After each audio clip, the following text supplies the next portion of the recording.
जय मां सरस्वती मित्रों। ज्ञान, स्मरण शक्ति, विवेक और एकाग्रता के अधिष्ठात्री देवी मां सरस्वती को शत शत नमन।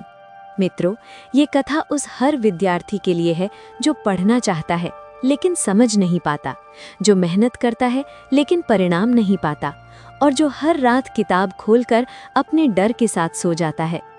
ये कहानी है निशांत की। निशांत कोई असाधारण प्रतिभा नहीं था। वो किसी बड़े शहर के नामी स्कूल में नहीं पढ़ता था। वो बस एक साधारण विद्यार्थी था जो अपने माता पिता के सपनों का बोझ अपने नन्हे कंधों पर उठाए चल रहा था। निशांत 12वीं कक्षा का छात्र था। पिता एक प्राइवेट कंपनी में कम वेतन की नौकरी करते थे। माँ गृहिणी थी। घर छोटा था, साधन सीमित थे, पर उम्मीदें बहुत बड़ी थीं। घर में अक्सर यही बात होती, बस बेटा पास हो जाए, एक अच्छी नौकरी लग जाए। निशांत सुनता था पर कुछ कहता नहीं था। स्कूल में हालात अलग नहीं थे। कक्षा में कुछ बच्चे तेज थे, कुछ बहुत तेज, और जो बीच में थे उन्हें कोई नहीं देखता था। टीचर कहते और मेहनत करो, रिश्तेदार कहते देखो फलां का बेटा क्या कर रहा है। दोस्त चुपचाप आगे निकल जाते, निशांत पीछे रह जाता। उसे सबसे ज्यादा डर लगता था परीक्षा के दिनों में। किताब खोलता, लाइन पढ़ता, पर दिमाग जैसे खाली हो जाता। वो खुद से सवाल करता, क्या मैं वाकई इतना कमजोर हूँ? पहली प्री बोर्ड परीक्षा आई। निशांत ने पूरी कोशिश की, रात रात भर जागा, चाय पी पी कर पढ़ा, पर अंदर डर बैठा रहा। परिणाम आया, वो 2 विषयों में असफल हो गया। उस दिन उसने पहली बार अपने आप को टूटते हुए महसूस किया। कमरे में अकेला बैठा, किताबें सामने थीं, पर आंखें भर आई थीं। मन में एक ही आवाज थी, अब क्या होगा? माँ ने कुछ नहीं कहा, बस उसे अपने पास बिठाया और बोली, बेटा आज मंदिर चलना है। निशांत नहीं जाना चाहता था, पर माँ के चेहरे पर अजीब सा विश्वास था। वे पास के पुराने सरस्वती मंदिर पहुंचे। मंदिर बहुत साधारण था, पर वहाँ शांति थी। दीपक की लौ स्थिर थी और वातावरण में अजीब सा सुकून था। वहीं उसे मिले एक वृद्ध आचार्य, देवव्रत जी। उन्होंने निशांत की आंखों में देखा और समझ गए कि ये बच्चा अंदर से बहुत थका हुआ है। उन्होंने पूछा, पढ़ाई से डर लगता है? निशांत चुप रहा, फिर धीरे से बोला, मैं कोशिश करता हूँ पर समझ नहीं आता। आचार्य मुस्कुराए। उन्होंने कहा, समझ डर से नहीं आती बेटा, समझ शांति से आती है। अगले दिन से निशांत रोज मंदिर आने लगा। आचार्य उसे किताबें नहीं देते थे, पहले उसे ध्यान सिखाते थे। उन्होंने कहा, माँ सरस्वती सबसे पहले मन में आती हैं, फिर किताब में। धीरे धीरे निशांत का मन शांत होने लगा। वो पढ़ाई को डर नहीं, एक प्रक्रिया समझने लगा। उसकी पढ़ने की आदत बदली। अब वो रटता नहीं था, समझता था। थोड़ा पढ़ता पर रोज पढ़ता। मोबाइल कम हुआ, सोच साफ हुई, आत्मविश्वास लौटा। पहली बार उसे लगा, शायद मैं कर सकता हूँ। परीक्षा नजदीक आई, डर आया, पर अब वो डर में नहीं डूबा। उसने माँ से कहा, जो होगा देख लेंगे। माँ मुस्कुराई। परीक्षा वाले दिन निशांत ने मंदिर जाकर बस एक ही प्रार्थना की, हे माँ, मेरे मन को स्थिर रखना। पेपर उसके लिए आसान नहीं था, पर अब वो घबराया नहीं। जो आता था उसे पूरे विश्वास से लिखा। परिणाम आया, निशांत टॉपर नहीं बना, पर सम्मानजनक अंकों से पास हो गया। पर सबसे बड़ी जीत ये थी, अब वो खुद को कमजोर नहीं मानता था। समय बीता, निशांत आगे पढ़ा और धीरे धीरे कमजोर छात्रों की मदद करने लगा।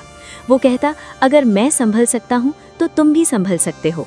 मित्रों, ये कथा हमें सिखाती है कि हर विद्यार्थी तेज नहीं होता, हर विद्यार्थी टॉपर नहीं बनता, लेकिन हर विद्यार्थी में कुछ बनने की क्षमता होती है, और माँ सरस्वती उसी विद्यार्थी के साथ होती है जो खुद से हार नहीं मानता। कमेंट में अवश्य लिखें, जय माँ सरस्वती।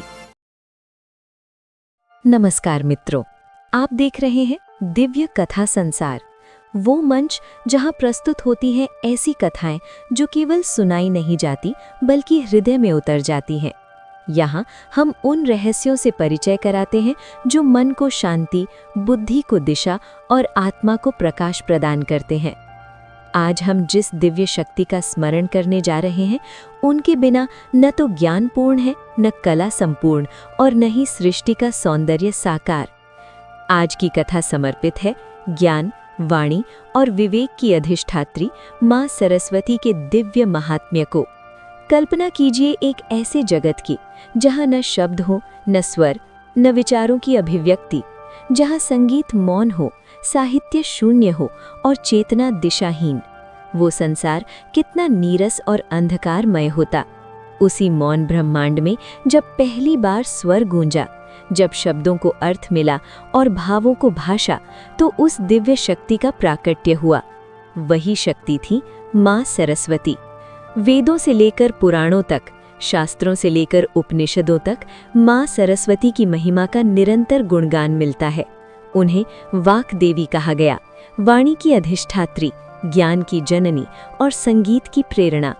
कहा जाता है कि सृष्टि की रचना के समय जब ब्रह्मा जी ने सृजन आरंभ किया, तब पंच तत्व तो थे, जल, वायु, अग्नि, आकाश और पृथ्वी, परंतु उनमें लय नहीं थी, सामंजस्य नहीं था, चारों ओर नीरवता व्याप्त थी। तब ब्रह्मा जी ने ध्यान किया और उसी ध्यान से एक दिव्य तेजस्विनी शक्ति प्रकट हुई। श्वेत वस्त्र धारण किए, कमल पर विराजमान, हाथों में वीणा, ग्रंथ और माला, वे थी माँ सरस्वती।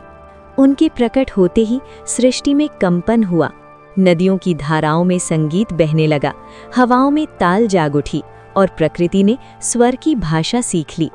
माँ की वीणा से जैसे ही पहला स्वर निकला, संसार में ज्ञान, शब्द और अभिव्यक्ति का संचार हुआ। यहीं से भाषा का जन्म माना गया। माँ सरस्वती केवल ज्ञान प्रदान नहीं करती, वे अज्ञान के अंधकार को दूर कर विवेक का दीप जलाती हैं। उन्होंने मानव को वाणी दी, जिससे वो अपने विचार व्यक्त कर सके, भाव साझा कर सके और सभ्यता का निर्माण कर सके। पुराणों में उल्लेख है कि जब कभी अज्ञान और अधर्म का प्रभाव बढ़ा, तब देवताओं ने माँ सरस्वती की आराधना की। उनकी कृपा से वेदों का प्राकट्य हुआ, वे वेद जिनमें सृष्टि का रहस्य और जीवन का मार्ग छिपा है। माँ का स्वरूप स्वयं एक शिक्षा है। उनका श्वेत वस्त्र पवित्रता और निर्मलता का प्रतीक है। कमल पर उनका आसन ये दर्शाता है कि ज्ञान संसार के कीचड़ में रहकर भी सदा उज्जवल और शुद्ध रहता है। वीणा कला और संतुलन का प्रतीक है, पुस्तक विद्या का और माला साधना का। बसंत पंचमी के पावन अवसर पर संपूर्ण भारत में माँ सरस्वती की आराधना की जाती है। विद्यार्थी, कलाकार, लेखक, संगीतज्ञ सब माँ के चरणों में नमन करते हैं। ये विश्वास है कि इस दिन माँ की कृपा से बुद्धि, वाणी और कला में प्रगति होती है। माँ सरस्वती के 4 हाथ जीवन के 4 आयामों को दर्शाते हैं, ज्ञान, कला, साधना और करुणा। वे सिखाती हैं कि ज्ञान यदि अहंकार बने तो विनाश लाता है और यदि सेवा और करुणा बने तो मुक्ति देता है। उनकी वीणा हमें जीवन का संतुलन सिखाती है, अति न ढील न कठोरता। आधुनिक युग में जहाँ सूचना बहुत है पर विवेक कम, माँ सरस्वती की आवश्यकता और भी बढ़ गई है। वे सिखाती है कि केवल पढ़ा लिखा होना पर्याप्त नहीं, बल्कि ज्ञान का सही उपयोग ही सच्ची विद्या है।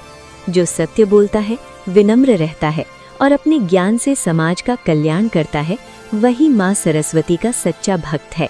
जय माँ सरस्वती। जय माँ सरस्वती। मित्रों, ज्ञान, बुद्धि और विवेक की अधिष्ठात्री देवी माँ सरस्वती को नमन। मित्रों, क्या आपने कभी सोचा है कि जिस बालक को समाज अयोग्य कह दे, जिसे बार बार असफलता मिले, जिसके सपनों पर तिरस्कार की धूल जम जाए, क्या वही बालक एक दिन समाज के लिए दीपक बन सकता है?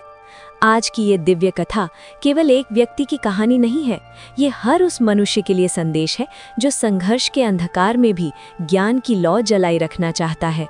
निर्धनता में जन्म। बहुत प्राचीन समय की बात है। एक दुर्गम पहाड़ी क्षेत्र में वेदपुर नाम का एक छोटा सा गांव था। वहां का जीवन सरल था, लेकिन अत्यंत कठिन भी। इसी गांव में एक निर्धन परिवार रहता था।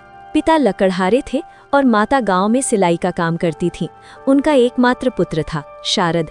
घर की स्थिति इतनी कमजोर थी कि कई बार एक समय का भोजन भी बड़ी कठिनाई से जुटता था। परंतु माता पिता का विश्वास अडिग था, यदि विद्या मिल जाए तो निर्धनता कभी स्थायी नहीं रहती।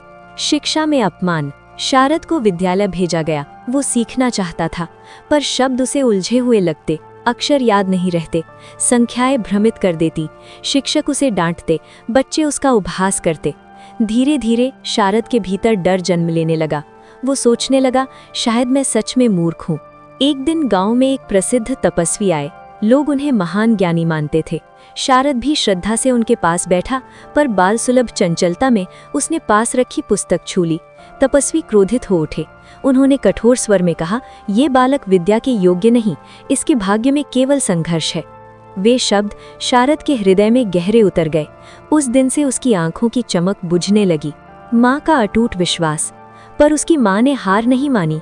उस रात उन्होंने माँ सरस्वती के समक्ष दीप जलाया और कहा, हे माँ, यदि मेरा पुत्र कमजोर है तो उसे शक्ति दो, यदि उसका मन भ्रमित है तो उसे प्रकाश दो। दिन, सप्ताह, महीने बीतते गए। माँ का व्रत, साधना और श्रद्धा और गहरी होती गई। दिव्य दर्शन। एक पूर्णिमा की रात्रि, जब पूरा घर शांत था, अचानक दिव्य प्रकाश फैल गया। माँ सरस्वती प्रकट हुई। उनके चरणों से ज्ञान की तरंगे बह रही थीं। माता ने कहा, वत्से, तुम्हारी पुत्र पर कोई श्राप नहीं, केवल भय का आवरण है। जब वो स्वयं पर विश्वास करेगा, तब मेरा आशीर्वाद पूर्ण रूप से उसके साथ होगा। आत्मविश्वास की शुरुआत। उस दिन से शारद ने पुनः प्रयास शुरू किया। धीरे धीरे अक्षर उसके मित्र बनने लगे। वो जंगल में बैठकर प्रकृति से सीखता, नदी से धैर्य, पर्वत से स्थिरता। गुरु का मार्गदर्शन। गांव में एक वृद्ध गुरु आए, गुरु माधवनंद। उन्होंने शारद में अद्भुत जिज्ञासा देखी। उन्होंने कहा, ज्ञान का मार्ग लंबा है, पर जो धैर्य रखता है वही अंत तक पहुंचता है। शारद ने गुरुकुल में कठोर साधना की। कई रातें जागकर अध्ययन किया। कई बार वो थका, पर रुका नहीं। परिवर्तन का चमत्कार। वर्षों बाद वही शारद वेद, शास्त्र और विज्ञान में निपुण हो गया। जिसे लोग कभी मंदबुद्धि कहते थे, अब वही ज्ञान का स्रोत बन चुका था। समाज सेवा का संकल्प। शारद ने श्री सरस्वती ज्ञानपीठ की स्थापना की।